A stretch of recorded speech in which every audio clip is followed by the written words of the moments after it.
Hello good morning everyone. તો સ્વાગત છે આપણું ફરી એક નવા વ્લોગમાં. તો સવારનો ટાઈમ છે, સરસ મજાનું બધું કામ બી થઈ ગયું છે, નાહી ધોઈ ફ્રેશ થઈ અને અમે જઈ રહ્યા છીએ થોડું ઘણું શોપિંગ બી કરવાનું હતું અને સબ્જી બી લેવાની હતી.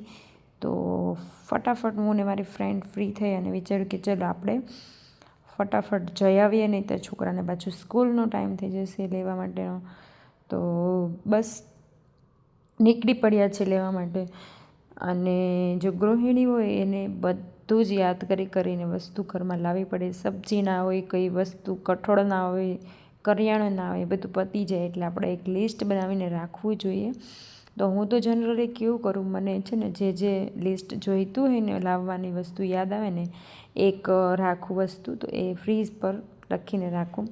તો પછી આવી ગયા હતા પાર્લરની વસ્તુ લેવા માટે, કારણ કે મારી જે ફ્રેન્ડ કરે છે ને પાર્લરનું, તો એની અમુક વસ્તુઓ લેવાની હતી. તો એ લેવા માટે આવી ગયા હતા અને બહુ બધી સબ્જીઓ અને બધું લઈને આવ્યા છીએ.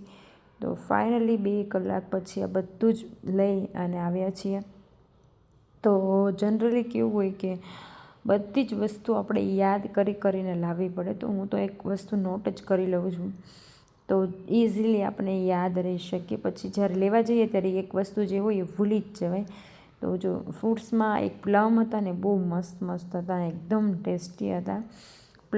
જ્યારે સિઝનેબલ ફ્રૂટ હોય ને એ આપણે ખાવું જ જોઈએ જરૂરથી. આપણે લેડીઝ હોય એ કામમાં કંઈ ખાતી જ ના હોય, પણ આપણે આપણું પણ પૂરતું ધ્યાન દેવું જોઈએ. પછી બપોર પછી મેં આમળાનું જ્યુસ પીધું હતું, કારણ કે મારા હેરફોલ બહુ થઈ રહ્યા છે અને બહુ જ ખરાબ હેર થઈ ગયા છે. પછી સાંજના ટાઈમમાં બહુ જ સિમ્પલ બનાવવાનું હતું, ખીચડી એકદમ વઘારેલી, બસ. બીજું તો કંઈ હતું નહીં ખાવા માટે ખાસ, મતલબ ભૂખ નહોતી એટલે સિમ્પલ વઘારેલી ખીચડી બનાવી નાખી હતી. અને પછી દિલીપ આવી ગયા હતા ઘરે. તો હું ને વિશુ અને દિલીપ બંને અમે ત્રણેય જતા હતા એક જગ્યા પર સોફા જોવાના હતા, તમારા ઘર માટે લેવાના હતા. એટલે તો દિલીપ આવ્યા વહેલા, તો વિચાર્યું કે ચલો આપણે સોફા જોવા માટે જઈએ. તો એકદમ મસ્ત વાતાવરણ હતું, વેધર બી એકદમ સારું હતું. જો પુણેમાં એક ખાસ વાત શું છે ખબર, વેધર એટલું સરસ વેધર હોય ને, તમને મજા જ આવે. ખાસ કરીને આ સિઝનમાં, ચોમાસાની સિઝનમાં તો આમ તમને એમ થાય ઘરમાં જ નથી રહેવું, બહાર જ રહીએ, વરસાદ ના આવતો હોય ત્યારે. તો એવી સિઝનમાં પુણેમાં ફરવું બહુ જ મજા આવે. તો બસ આવું કંઈક હતું. અને ફાઇનલી પહોંચી ગયા હતા જે જગ્યા પર આવવાનું હતું, અને સિલેક્ટ નહોતો બહુ કર્યા. અને બીજે દિવસે સાંજે બી અમારે બનાવવાની હતી ચાપડી. પછી કોઈ કન્ટેન્ટ નહોતું તો મેં કંઈ વ્લોગ નહોતો બનાવ્યો. પછી ડાયરેક્ટ સાંજે જ વ્લોગ બનાવ્યો હતો. તો ચાપડી અને સેવ ટમેટાનું સબ્જી મસ્ત સિમ્પલ બનાવ્યું હતું. અને પછી આ જે બેડ હતો અમારો, એ અમે તમને આગલા વિડીયોમાં બતાવ્યો છે કે આ રીતનો મેં કંઈક બેડ બનાવેલો છે. તો પહેલાં અમે નીચે આ રીતના ગાદલા પાથરીને સૂતા હતા, અને બેડ હમણાં 2 દિવસ પહેલાં જ આવેલો હતો. અને આજે પછી અમે ગાદી બી, એક મેટ્રેસ એની જે ઉપરની આવે એ બી મંગાવેલી હતી. તો વિચાર્યું કે ચલો આપણે આ જે ગાદલા છે એ આની અંદર જ આપણે મૂકી દઈએ, કોઈ બી ગેસ્ટ કે કોઈ આવે તો આપણે પછી એને કાઢી અને આપણે પેલું કરી શકીએ, મતલબ કે આમાંથી જ કાઢી શકીએ. અને આપણે જે મેટ્રેસ આવી છે એ આપણે આમાં જ આપણે લગાવી દઈએ. તો હું જો કામ કરતી હોય ને વિશુ મને આડા ના આવે એવું બને જ નહીં. વિશુને બી બધું જ કરવું હોય, એટલે વિશ્વમ જોડે કામ કરવું થોડુંક હાર્ડ એન્ડ ટફ પડતું હોય, પણ શું કરવું, એ કંઈ રમે તો નહીં, એટલે આપણે એને ફોલાવતા જ કામ કરવું પડે. એટલે જો ફાઇનલી થોડુંક સમજાવતા કામ કરતું. આપણે ચાલુ કરવું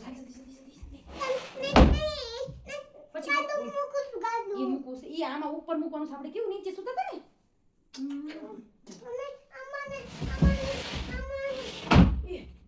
ક્યાં હુआ આમાંથી નાખો, हम क्या नाखो, हम क्या नाखो, अंदर नाखो ना, हम क्या नाखो खीसा है पप्पा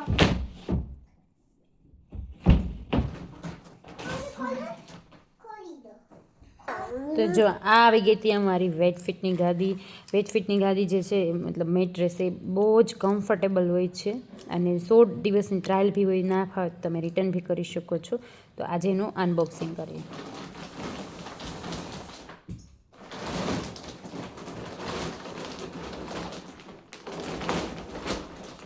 ये है गद्दा. गद्दा. गद्दा पूंगी.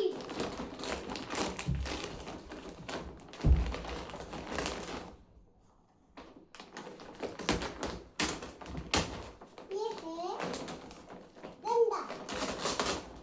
गद्दा पूंगी. ये गद्दा. एक गद्दा पूंगी. ये है गद्दा पूंगी.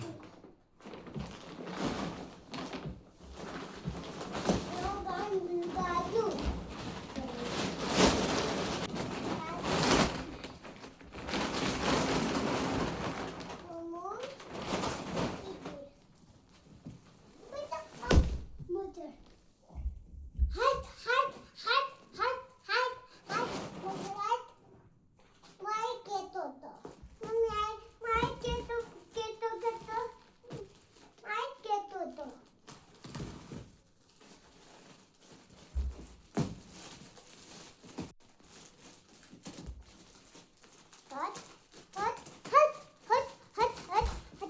આમાં જોડે દૂર રહે.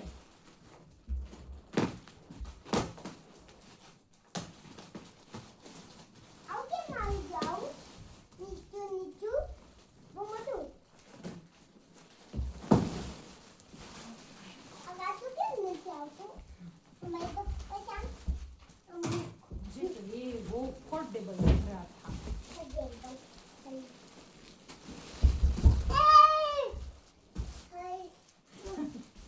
હો બાર બાર બાર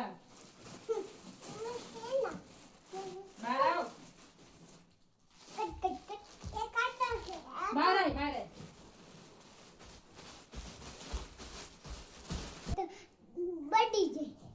તો ફાઇનલી અમારી મેટ્રેસ આવી ગઈ છે. એ જે મેટ્રેસ છે એકદમ કમ્ફર્ટેબલ હોય છે, જે ઓર્થોપેડિક હોય છે. જો કમરનો દર્દ હોય તો એ બહુ જ બેનિફિટ મળે છે.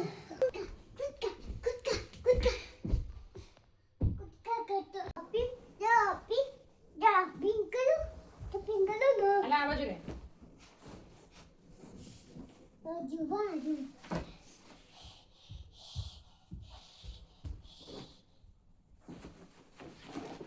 થોડાસા મોટા બને. આ બાજુ છે.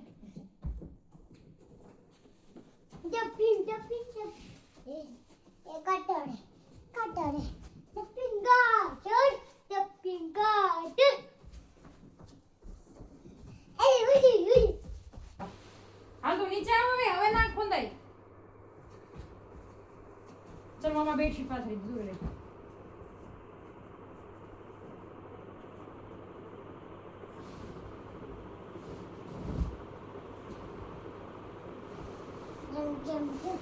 દૂર રહે બટુ. હવે તું